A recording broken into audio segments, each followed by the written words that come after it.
Hello, this is your host, Todd Lewis of the Praise and Folly podcast. I'm again joined by Keith Preston, Swithun, Dobson, and Internal Philosophy to discuss the implications of the lockdown with regards to the intent and actual power of the current elites. So this was sort of an idea that you brought up, Swithun. Why don't you sort of sketch out what you have in mind here and what your thoughts are? Well, the lockdown idea seems to be a relatively new concept. There's an article by Jeffrey Tucker who argues that lockdown policies as such was adopted by the US government in it's over 06 or 07 under the Bush administration, which interestingly started as a high school science project, interestingly. And this was controversial at the time amongst the sort of medical practitioners. The origin of it was basically maths heads again, with their sort of mathematical modeling. But anyway, it was kind of accepted. Now, lockdowns as such are kind of, you could argue, are sort of similar to quarantines, and quarantines are what have been used historically for sort of pandemic situations. Although a good example of why they're not the same is when the UK was in the strongest part of the lockdown period, we didn't quarantine anybody in international travel. People could just fly in and they were just let straight in, whilst most retail businesses were closed. You had forcible, people were only supposed to go out like once a day for exercise. You had all these heavy restrictions. It wasn't like a traditional quarantine. So, for example, Milan quarantines in the Black Death. I think it's one of the only cities in the medieval Europe didn't have much of the Black Death because it basically shut up shop. But everyone could operate normally, basically within it. You just couldn't go out of it. But you weren't sort of confined to your homes. You didn't have massive loss of social interaction, etc. So the modern sort of lockdown idea, which is basically in certain circumstances house arrest, like it was in Spain, where I think children didn't go out for like at least 6 weeks. They were not allowed outside the house, is a relatively new phenomenon. Let's say it goes back to about 2006-07, so that's like 13 years ago. So those are the lockdown, and then pretty much every country in the world has adopted a lockdown style policy of certain degrees. Now, different countries are having to various strengths and weaknesses. So the UK's, I think, was pretty heavy-handed, but not to the extent of, say, France or Italy or Spain's. But they were still broadly accepted, with two notable exceptions. One, Sweden, everybody knows about, and I think the more interesting case is Belarus. Belarus basically did nothing whatsoever and just let people get it. Now, so then the question arises, why do all the countries of the world follow a similar policy? Now, it could be that they all just thought it was a good idea, but then it seems slightly odd that, they've got these deals, like 195 countries in the world, and 193 of them follow pretty much similar policies. This would seem to be, slightly strange. I mean, you get more diversity in sort of like economic arrangements with like healthcare, for example. I mean, there's a greater variety of provision methods around the world than there is for this. So why is it this has got this kind of uniform sort of policy? So this then raises various different possibilities. Is it that everybody just kind of thought that it was a good idea? But if case, why does all the people who matter in those countries think it's a good idea? Why have we got that great coordination? Again, I think that's something that needs to be explained. What was my second point? So if this is the case and they do follow the same patterns, are we really sort of living in our sort of like national policies and sort of national elites? Are they not really that important, or at least they are important, but they're so coordinated with other ones around the world that effectively we have like a global sort of system based around like at least partly influenced by sort of multinational or transnational organizations like the World Health Organization, for example. Are we seeing an elevation of those sorts of organizations? Or thirdly, Is it that certain actors in the world have basically paid people to follow the same policies? Because that's where I mentioned Belarus is the most interesting one. Lukashenko claims he was offered $940 million US if he was to impose an Italian-style lockdown. And even more interesting than that, someone actually asked the IMF this. And the IMF said, no, we didn't say you had to do that. We just said if you had the money, you had to follow recommendations from the World Health Organization, which to my mind basically says what Lukashenko said was true. Now, is this because they just think it's the best policy, or is there more ulterior motives at play to throw weight around of various actors to get this sort of coordinated policy, which is then, of course, raises the specter of what people may have come across as the Great Reset. So these are the kind of thoughts that prompted this show. So, Todd, any thoughts? Well, the idea that these are all playing from the same script, I think that is pretty clear. The global financial institutions always, when they give out loans or financial advice or financial assistance, it's always with strings attached so that you'll do what they want you to do. And of course, most people aren't going to say no to money. So this is, I think, partly decades of cumulative expansion of global institutional power at the expense of nation states.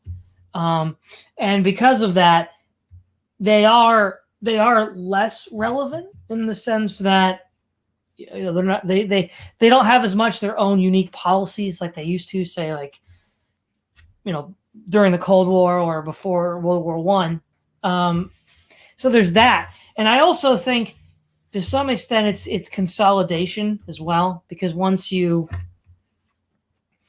get everybody on the same script, playing from the same rule book, then you begin a process of. So, for example, historically, political consolidation into a superstate or an empire usually doesn't happen until after some earlier level of consolidation. So, for example, Germany in the 1840s and 50s had economic consolidation with I think it was the Zollverein Union, which united all the German states. And that was a precondition for the unification of the German state.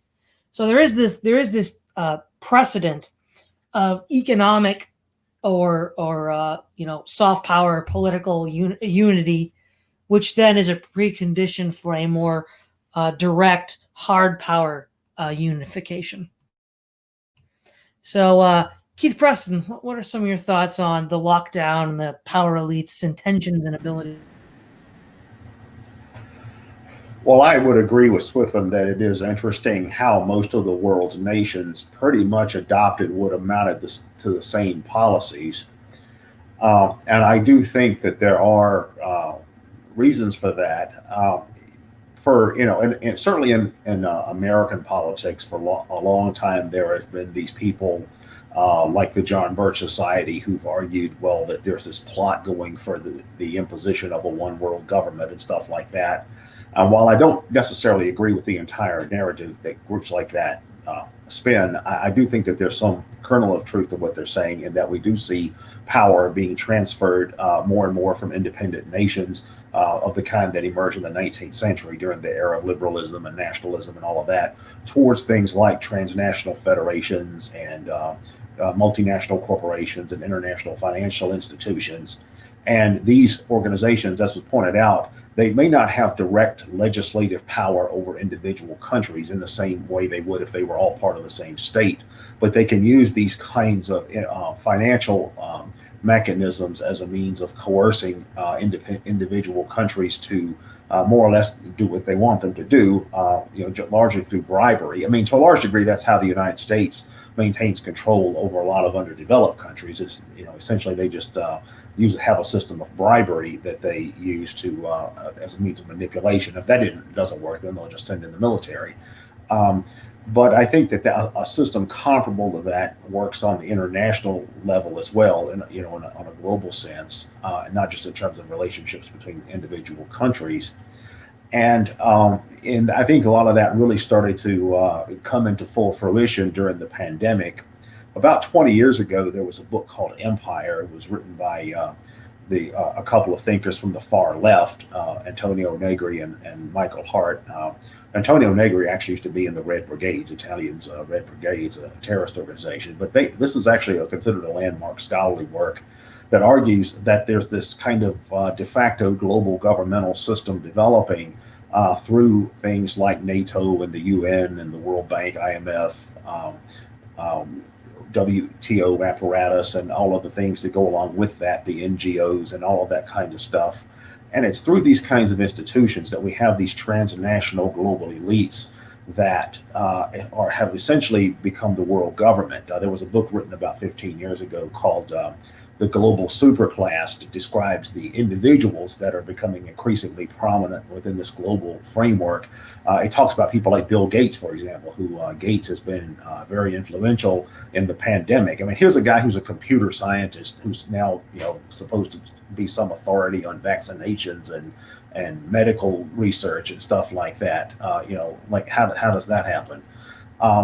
But we do see that whole paradigm coming more into full public view, I think. And as for the lockdown itself, Swithun is right in the sense that from what I've read about the quarantines that happened during the Spanish flu, which was 100 years ago, and it's probably the closest thing in history to what we're experiencing now.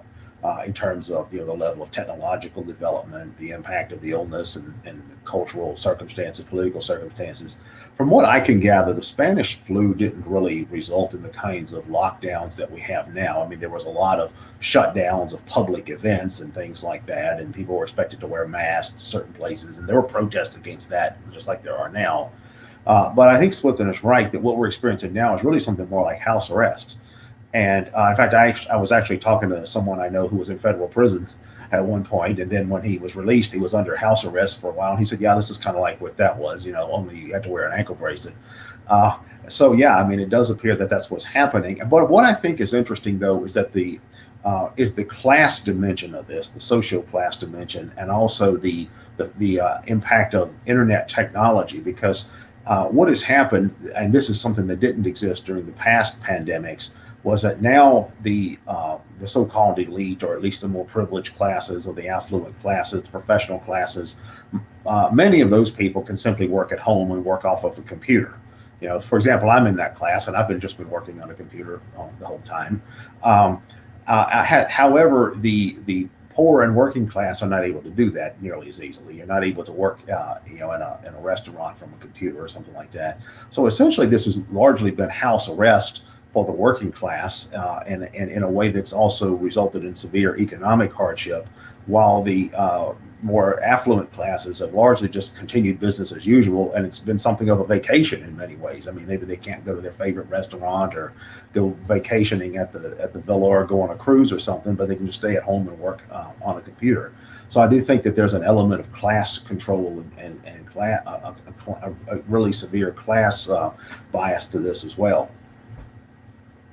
So, terminal philosophy, what are some of your impressions? Right. Well, the first thing I'd like to mention with the lockdown is that in the background of all of this, you have this sort of emerging global bureaucracy and of non-governmental organizations that end up wielding a great deal of power in economic and material matters. In past roundtable videos, Keith, you've discussed this sort of hybridization of capitalist and socialist societies. And out of this comes sort of this bureaucracy with organizations like the IMF or the World Health Organization and so forth. We have these highly financed organizations as well as multinationals that, while they don't necessarily, as you mentioned before, have a primary role in government, they are very influential in a sort of lobbying kind of sense. There would appear to be more and more organizations that are very reminiscent of entities that are like the EU, where you have elites making decisions and laws, or really setting standards and trends and sort of how to manage this reaction to COVID on behalf of working people all over the world. It's kind of like, you've got these snobby elites in Brussels making laws for people in rural Hungary. And, it would appear that COVID is kind of sort of an extension of that model.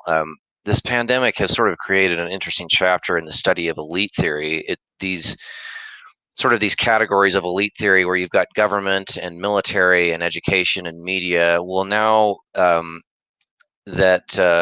really the global left has all the cultural momentum since the end of World War II and really since the 1960s. Well, what they've kind of done is they've kind of glorified the scientists and the scientist class really as kind of the new sort of clergy, and now they kind of sort of have the only and final say towards how to best manage this reaction to COVID. And another point worth mentioning is that you've got countries like Sweden, Belarus, and also Taiwan, Taiwan initially, and at least I think they've sort of I haven't checked up on how they've managed their reaction to it, but they kind of really went against the World Health Organization from the get-go, in the sense that they didn't really enforce any sort of social distance rule, but they did kind of stick with masks in the public. And also, Japan has had somewhat of a similar reaction, in the sense that social distancing wasn't really a thing involved in their country. However, masks were. And I mean, I think they're a nation of something like 130 million people, and their population density is outrageous compared to many others. And really, they've had far fewer deaths than many other modernized nations. So, yeah, I think I agree with everything that everyone has said so far. But yeah, I don't whether or not this is some sort of experiment to test the reaction of the global public to see how a one world government would go. Well, I'm not entirely certain of that, but it would appear to be this global bureaucratization and consolidation of global political power. And yeah, I think I'll leave my initial comments at that. All right. Now, Swithun, you also mentioned how this might be related to the Great Reset. So maybe you could explain that. The Great Reset is interesting. Not too far into lockdowns, don't remember exactly what month it was in. It was probably in April. There was hashtags going around on Twitter saying the Great Reset. And this was from the World Economic Forum. And the founder of the World Economic Forum has actually produced a book called The Great Reset. And it's had, interesting, Prince Charles has also been involved in promoting this. Now, exactly what the Great Reset will specifically involve, that's going to be announced by the World Economic Forum in January of 2021. But from what we know of it so far, it very much is in line with what some of philosophy was saying.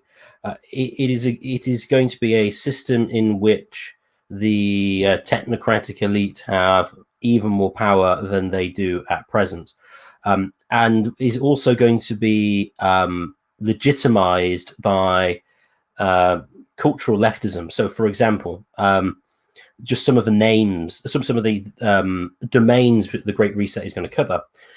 They are as follows: inclusive design, civic participation,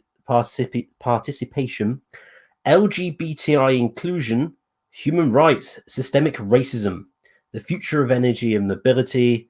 There's air pollution, geoeconomics, climate change, biodiversity, etc., etc. It will be used as so. With it, what they'll do is they'll focus on the climate, because basically everything is blamed on climate change. So and other sort of global environmental things, of which coronavirus will be sort of linked with. And so the world will need to have all these new centrally directed policies to make the world a healthier and nicer place. And what this will pretty much involve, given the pedigree of organizations such as the Sierra Club, who have sort of somewhat, the Club of Rome as well, from memory, have quite a lot of international influence. It's basically about probably population control, potentially reduction, although that won't be official policy, although actually that's going to happen anyway because birth rates are so low. But it'll be trying to sort of get people out of cars, make things all self-centrally directed, because, you know, it's just a waste of resources having lots of people traveling in different directions. We'll need everything to be rational and sort of technocratically planned. And this is the way that this will go. Interesting with that, smart meters which measure your energy usage on each of your items in your house have been warned about by various people for a number of years, saying it was a method by which the technocratic elite could turn off your energy if they wanted to. And this was decried as a right-wing conspiracy theory. And then yesterday or the day before, there was an article that came out that the UK government was considering plans of using smart meters to shut people's electricity off if they had a shortage of energy supplied. So this is kind of the way the Great Reset will go. Green energy will have to be imposed everywhere, which means energy prices go up, and it'll just entrench class divide as well, which marries up with Keith's point. People who are white collar, middle class, upper middle class workers have, generally speaking, at least economically, not done too badly in the lockdown situations because they can continue to work. People who have to go work in retail, in stores, or are blue collar workers, those are the ones who have had the biggest damage, because you can't be a plumber from your own home. So the Great Reset, I would expect, is going to just entrench greater levels of central direction, regulations, lots of justification from the environment to put further restrictions on particular device usage, etc., so that those people who are in power can direct people because they think it's going to be better for us. I mean, what's interesting with all the people going, oh, the lockdowns are the right thing to do because the science says so. What this shows as well with sort of the managerial elite is they embrace scientism. Science is the highest form of knowledge, and no other knowledge other than scientific knowledge is worthwhile. So, well, if science says, then we have to do it, even though science obviously doesn't speak because only people do. And obviously there's lots of other sort of social and political factors to take into account whether you're going to lock down or not. It's far from just, oh, the science says. But this is what they believe in, and then to justify it, their control to a large extent, they'll say, oh, well, this is about, you know, as well as saving the environment, it's about bringing gender parity and ending systemic racism and encouraging LGBTI inclusion everywhere, which are things on the Great Reset plan. So, yeah, I see the Great Reset as an opportunity just to entrench their own economic power and using sort of broadly cultural left ideas to justify their position. And the sort of pandemic as such was just an opportunity to exploit that. Also, I think with the lockdowns and things, I think one of the reasons that it was responded in this way is most of the banks in the world aren't in particularly good financial health. The British economist Kevin Dowd has pointed this out with the UK banks. They're not doing particularly well at all. In the US in August of last year, there was a problem in the repo market because there wasn't enough liquidity, even though the Federal Reserve wanted to sort of taper and reduce the amount of extra money they were pumping in. Then the interest rate rose, and then the financial markets were like, we can't cope with higher interest rates. Give us more new money. To which the Federal Reserve said, yeah, okay, we better do that. So most of the banking sector are only surviving with these unprecedented low interest rates and money being pumping in. And they've had even more since the lockdown, which has probably helped them become more financially stable. Yet this time they have no blame attached to them at all because they can all blame it on coronavirus. And this is what you will see. All the problems of the world will be coronavirus as opposed to the government response to it. So it's a perfect opportunity to do what the hell they want with and go, well, you know, it's not our fault that, you know, the Chinese produced a virus killed lots of people. Whether they did or not is another question. But yeah, that is in essence is the Great Reset. It's technocratic environmentalism, and managerialism is effectively what it is.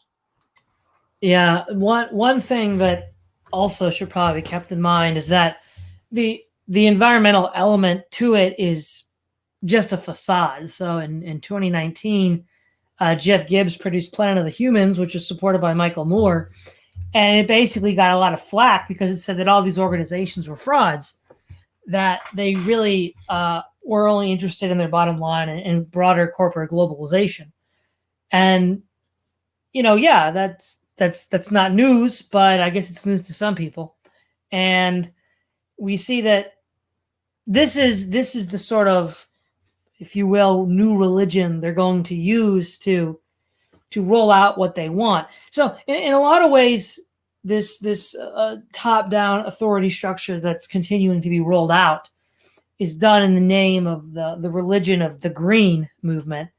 And in a lot of ways, it has superficial similarities to, like, the ancient Bronze Age empires where, the God King would tell you what to do, except now the planet is apparently God and you got to do whatever we, the priests, tell you the planet wants us to do.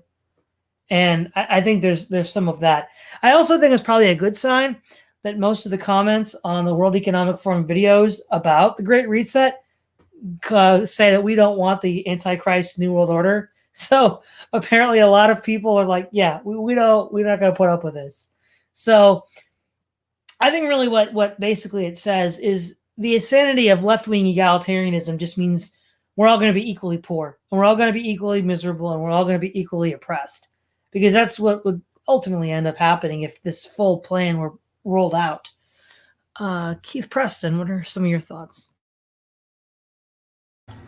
Well, one point that Swithun raised that I think is important is the role of scientism in all this. One thing that I found particularly funny was there was a number of left-wing anarchists who were posting this meme that was a quote from Bakunin, where Bakunin is talking about how, well, in matters of watchmen, this isn't a direct quote, but there was something that Bakunin once said where he was talking about the authority of experts, and he's saying, well, yeah, if I want to know how to make a watch, I'll go ask a watchmaker or something like that. So they were using this quote as a legitimacy to legitimize deferring to the so-called public health experts, basically saying that, these so-called public health experts from the WHO and the NIH and all that are somehow the equivalent of some guy in a shop making a watch. Their position is no more significant than that. But you do have this kind of scientific framework where there's this idea that, well, because the scientists say and the public health experts say and the doctors say that we've got to have these lockdowns or quarantines or whatever, in spite of the fact that since this has been going on, these people have been caught lying repeatedly. One example is when they were saying, well, that we don't need to wear masks, that masks aren't really very helpful as far as preventing the spread of the pandemic. And then all of a sudden they did an about-face and essentially made masks, in wearing a mask into a mandatory requirement, and then admitted they lied about it and said, oh, well, we were just trying to keep people from hoarding masks. But don't worry, we lied, but we had good intentions. You can get past it all now. And then for months, they were saying that, well, you shouldn't go to a wedding or a funeral or out to dinner or anything because you might kill your grandmother or something. And then all of a sudden, it was suddenly okay to go out and protest again and essentially participate in riots and mass demonstrations, and because on the grounds that, well, racism is an even bigger killer than the pandemic. So, and you actually had public health experts issuing statements saying things like this. So it's clear that we can't take anything these people say seriously, that these people are just as corrupted by either ideology or their professional position or political position as anyone else. So scientism is highly problematic. Now, I think that the environmentalist aspect of this is interesting because I tend to agree with Todd in the sense that when the rhetoric that I see coming from a lot of the environmental camp, I mean, not to say that there's no such thing as environmental problems, But a lot of the rhetoric I have seen for decades coming from the environmental camp strikes me as being a kind of quasi-religious movement. It has the same kind of apocalyptic outlook that you find in certain kinds of fairly extreme religions, whether it was certain types of Christianity or Islam or ancient religions like Zoroastrianism, the end of the world is coming. Or it also has this kind of animistic, kind of naturistic view, that humans are expendable as long as we save the planet, and this kind of outlook. And I do think that there is a mentality that's embraced that kind of outlook among the elites on some level. I don't think that they intend to be poor and give up technology and fossil fuels and all that themselves. I just think they want everyone else to do it while they pretty much do what they want. I mean, they want, as Todd said, they want it to be like the ancient societies where the ruling class lived like gods and everyone else was a peasant. I think that would be fine with them. So you see this kind of thing coming to the forefront in the present situation as well. You see this kind of naked scientism being put right out in front. You see this kind of environmental extremism accelerating. One thing that I think is funny is how many people have done an about face on Sweden. For some reason, Sweden has elected to stay out of the lockdown hysteria. And for decades, I always heard progressives talk about what a model society Sweden was, and how the whole world should be just one big Sweden. Whereas, a lot of people from the right would portray Sweden as this kind of Brave New World dystopia. And now that's done an about face. Now all of a sudden it's the Swedes who are on top of things from the right end, and not taking public health and science seriously from the left end. So that they've done an about face on that as well. And it's interesting to look at examples like Belarus. I mean, is it a coincidence that Belarus seems to be experiencing all this upheaval in the aftermath of the pandemic? The pandemic comes along, they refuse to play the wider global public health game, and now they're experiencing all of this civil unrest, as is the United States. It seems almost like one of these color-coded revolutions we used to hear about a few years ago. And all of these things seem to be happening at once, and I do think it is a power grab by global elites. I mean, whenever there's any kind of crisis situation, that's what happens. You have those in power who try to use this as a pretext for expanding their own power. That's true in the political realm and in the economic realm and all of that. And it seems like that's what's happening nowadays. It seems like all of this is a pretext for expanding state power, for enriching elites. I've seen a lot of data showing that a lot of the largest corporations in the world, like Amazon, have really cleaned up financially during this situation, whereas something like 60% of businesses in the United States have now folded. I mean, essentially, it's just wiped out this kind of small business, medium-sized business class. All we really have now are the big corporations and workers. So it's like we're going back to the 19th century again, or earlier. It does seem like this whole situation has just been one big power grab. Yes. Terminal philosophy. What are some of your thoughts? Right. Well, I find several points of the Great Reset fairly peculiar. It would appear to be a progressive mask, really, over this global capitalistic structure, because at this stage in history, I think a genuine workers' proletariat revolution, especially on a global scale, is really less likely than ever, simply due to the fact that material wealth and availability has never been more opulent. So really the socialists and communists, in air quotes, really of the world, really they have a better shot at creating the world they want to simply co-opt the institutions of capitalism. And I think that's more or less what's happening right now. It's also interesting to see the activity of the Federal Reserve. And while, yes, interest rates are still fairly low, the rate of printing money is just insane at this point. The the meme of the money machine go Burr has really been reality since Bill Clinton.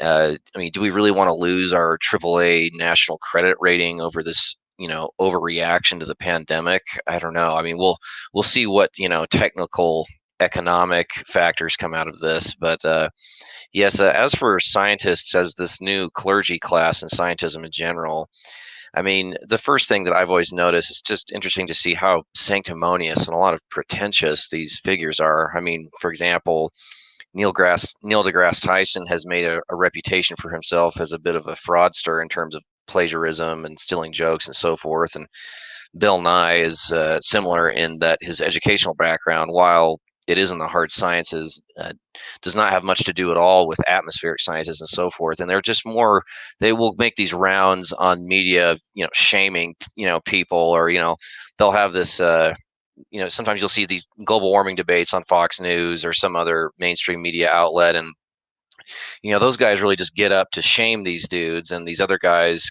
are, I mean, they're their own sort of interesting characters as well. But it's really, yeah, it's just extremely sanctimonious. And, out of all this too, as Keith and all you guys have mentioned, is that what's really come to mind is that there would appear to be this slowly emerging idea of the culture of the global citizen.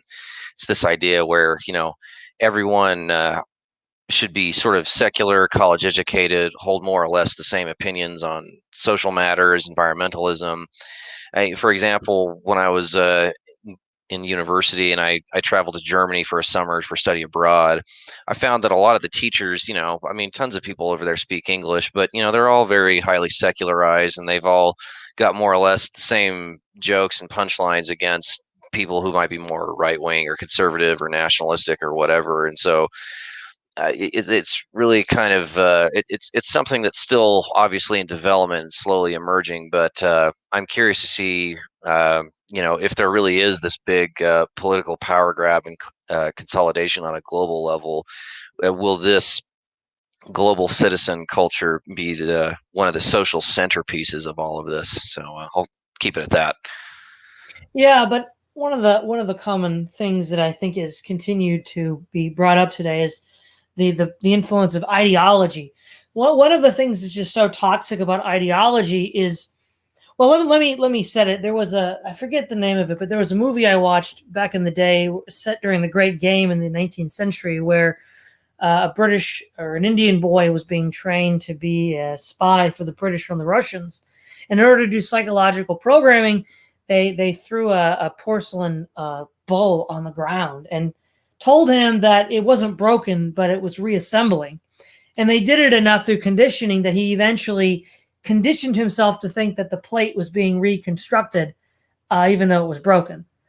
And also with regards to the scientific elite, Bertrand Russell pointed out in The Impact of Science on Society that they will have, through psychological conditioning, the power to tell you that something is black even when it's white.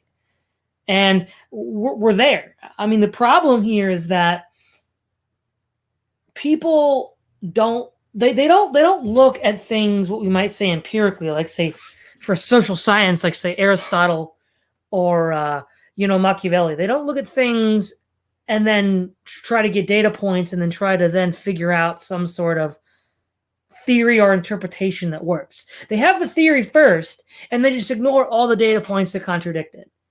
And the problem is we've had a proliferation of ideology.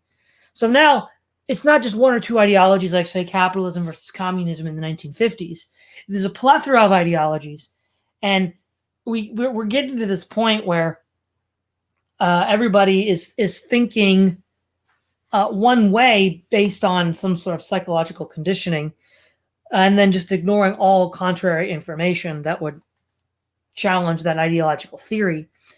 And that's in part, I think, why a lot of these incongruities, like the fact that we were lied to about masks, the fact that they flip-flop all the time, it doesn't matter because those contrary data points don't get registered in the collective memory of Team Blue or whoever.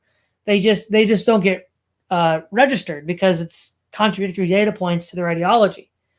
And I think a lot of where we're at now is the result of the pernicious influence of ideology, where it's not that people think for themselves. People are programmed to respond a certain way, and they do. And in some sense, it's made it easy to roll out these systems because they've played upon the right incentives and the right underlying programming. Swithun, what are some of your thoughts? I would agree entirely with that. With the memory hold aspect, what I think the best example of that is when they were justifying the lockdowns to begin with, it was all about, oh, we must flatten the curve. Why? And then the thing was, well, why are the hospitals going to be overloaded? Well, the reason the hospitals are going to be overloaded is loads of people will be in intensive care, and they need ventilators. There was loads of stories about ventilator companies having massive orders of loads and loads of ventilators. They used to produce like 200 a month, and now they want 3,000. And there was loads of things about how to make them really quickly because we need them because those people are going to be on intensive care and they're going to need to be on ventilators. And then it transpires that ventilators don't really help very much. They do in some cases, but they're generally not used very frequently anymore to treat the coronavirus sufferers. But now we've moved on. We're not talking about flattening the curve anymore. We're not talking about ventilators. It's, oh no, we must just suppress the virus. We must stop it spreading. And the goalposts just move because what they want probably hasn't been achieved yet. So it's just a case of changing the justification for whatever suits. But that's been completely and utterly memory hold. No one ever talks about ventilators anymore, which is crazy. Also, with popular opinion, there's an organization in the British government which is called the SAGE Group, and they're like the scientists primarily. I think they might have an economist now. They didn't originally, and this sort of advises the government about lockdown procedure and policy to public health, etc., etc. And in the SAGE minutes in March, they noted that there was too many people in the country were insufficiently concerned about coronavirus. And so what they needed to do is to engage in psychological methods to make people be more scared, basically, about it, which is what they did. And effectively as well, during the strongest part of the lockdown, and this is one of the reasons I think why the media, at least in England, the mainstream stuff was all really pro it, is because most of the major companies were closed. So they couldn't advertise. So who goes and buys all the adverts and all the newspapers and on the TV advertising? The government does, saying, stay home, save the NHS, save lives. And you get this repeated conditioning over and over and over again. And this has happened as well. I mean, another SAGE advisor said, like in August, it's like, oh no, people aren't concerned enough about coronavirus.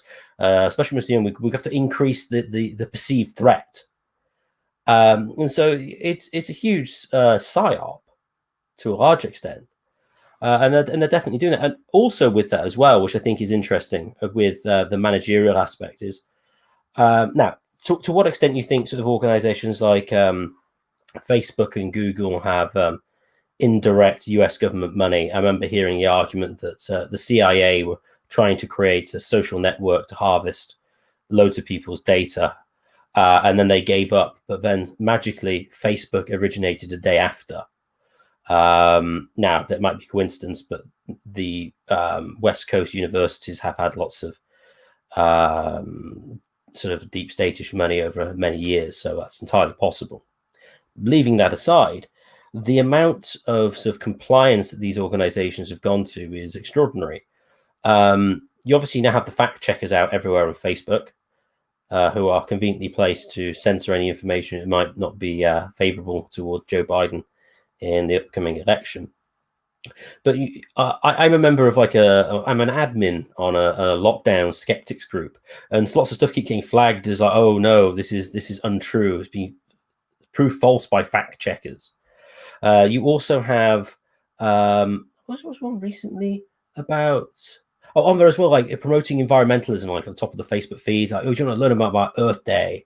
It wasn't Earth Day. It was something else. But worse than that, whenever you see like a video on YouTube has like coronavirus with it, it's like, oh no, click here for official advice from the World Health Organization. And of course, like YouTube could have taken down loads of videos. I mean, what's interesting, there was a guy called Nut Witowski, who's a retired epidemiologist, who basically said, yeah, lockdowns don't work. These viruses, they have the same curve all the time.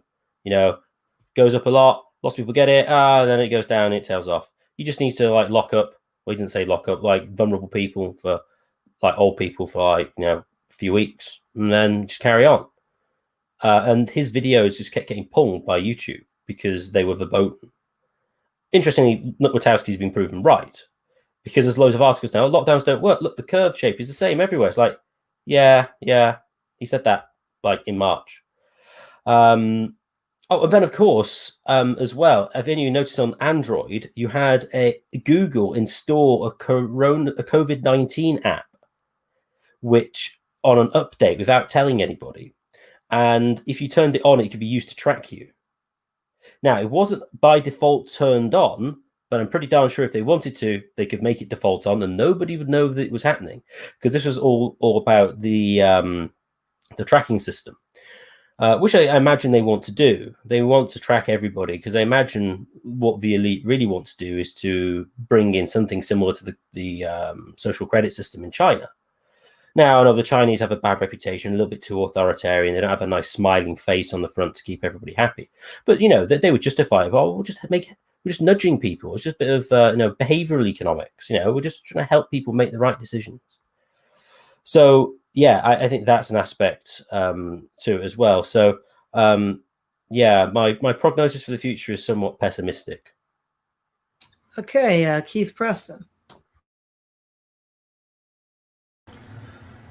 Well, I think one thing Swithun pointed out is it's interesting how the goalpost keeps getting moved and the way that the rhetoric keeps changing. During the first few months of this thing, we were all basically told we were going to die if we went outside. It was almost on that level. And then all of a sudden, when the protests came, I think that was particularly interesting, because it was suddenly an about face. It was like all of a sudden this public health emergency no longer really even existed. It's just sort of a peripheral issue in the fight for racial justice or social justice or whatever we're fighting for. And then after the protest happened, if you look at the actual data on the progress of the coronavirus, you see that there was a decrease in the spring in May, and then in June and July, when the riots and protests started, you start to see this big spike in that. And of course, the public health officials were saying, well, no, the riots and protests had nothing to do with the spike in the coronavirus. That thousands of people running around in the streets yelling and creating mayhem is going to do nothing to spread a contagious disease. After we were just told for months not to go to a wedding or go to church or anything like that, because that might be deadly. And now we see a whole new situation where it looks like the public health authorities have almost given up on the quarantine idea. And I mean, not entirely so, because we do see kids that are going to school online rather than going to normal school situations. And, we do have the universal mask requirements and all that kind of thing. But it's clear, though, that the authorities have given up on the idea of a quarantine, probably because they're worried it's not enforceable. They're probably worried that, well, if you just tell people, working people, they can't go to work or can't generate an income for, however many months or years on end, that they're just not going to comply. They're probably concerned about large-scale revolt. I know before the recent wave of anti-police riots, there was a wave of protest against the lockdown orders, and I think the authorities are probably concerned about that spreading as well, and said, okay, we'll just pull back a little bit on this. But the goalpost keeps moving, as Swithun said, and it looks like this whole thing has really just been very haphazard in a lot of ways. It's almost like the authorities don't really even know what they're doing. They're just kind of making it up as they go along. Now, they may opportunistically see this as a means of advancing one or another pre-planned agenda or whatever, but a lot of it just seems to be very improvisational. It's sort of a matter of, okay, well, what are we going to do now that this has happened? And I suspect this is going to be going on for a while. People are talking about things like, well, how long is this are these quarantine orders or whatever going to be happening? How long are we supposed to be wearing masks? I wouldn't be surprised if this continued certainly well into 2021, if not 2022, maybe even longer.